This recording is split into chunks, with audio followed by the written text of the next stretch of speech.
গাড়ি কাজ হচ্ছে, গাড়িতে এখন কাজ হচ্ছে, ফুল বডি সার্ভিসিং।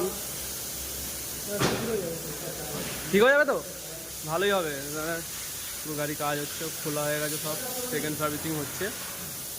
যেমন গাড়ি কি সব খুলে রাখা দিয়েছে আমার ভাইটাকে,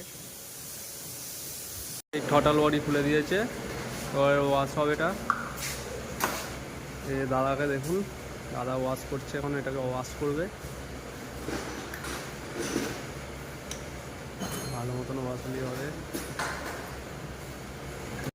দেখো সব এন সিরিজের গাড়ি, এখানে সব সব এন সিরিজের গাড়ি,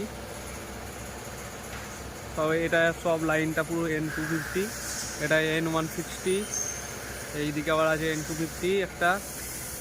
তো এদিকে KTM এর গাড়ির সব লাইন। ভাই এখন ধোয়া হচ্ছে।